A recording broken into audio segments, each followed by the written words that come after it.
Hey guys, how's it going? This is Anthony from Anthony's Customs, and for this review we are looking at the DC Universe Classics Power Girl figure. And I have to say, this is possibly the best female figure that we've gotten from DC Universe Classics. It's a great representation of the character, and I don't really have much to complain about. The biggest issue I have is that the paint on her legs is kind of a chalkiness, has kind of a chalkiness to it, which is good in that it looks like a really great flesh paint, but it's bad because it can be rubbed or scratched. Not really scratched, but it'll take scratches. It's not a scratch, it's a smudge. There we go. It'll take a smudge rather easily, being that it's a flat color. I'll probably be able to clean that up, but take some caution when storing this figure that her hands don't rub on the legs, because I don't know if you can see that, but I got a little bit of blue there. But the shading and the flesh tones on this figure are fantastic. And how can I not mention that she has big boobs?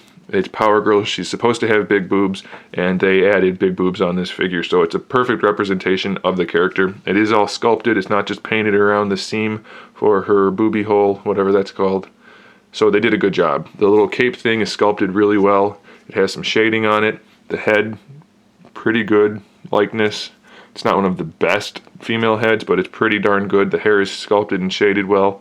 The face paint, no real problems there. Is there shading on the white? I'm not sure. I don't think there is. If there is, it's super faint shading on the white. The gold for the clasp there looks pretty good. The belt's pretty good. Like I said, the skin shading is really good, and then she has nicely sculpted boots, and the gloves are actually good too. The hands are a little bit small, which is common for the DCUC figures, but it's not horrible. She still looks pretty good. As far as articulation goes, no problem moving the head around, up and down just a little bit. It doesn't really want to stay, so that might be an issue for you, not sure. She has nice musculature. It looks to me like her muscles are a little bit bigger, like they should be, but it might just be my imagination. I don't think that it's actually a new sculpt, but it kind of looks like it, so maybe it's just the shoulder joint, I'm not sure. But full range of motion, no issue at all there. Bicep swivel, single jointed elbow almost 90 degrees, wrist swivel all the way down at the actual wrist, but that's okay. Ab crunch, her ab crunch actually works pretty well. It doesn't go as far back as I'd like, but it goes forward just fine. Waist swivel just fine. The abdominal section's not horrible. It's pretty much the same as all the other ones, but having the belt there makes it look decent.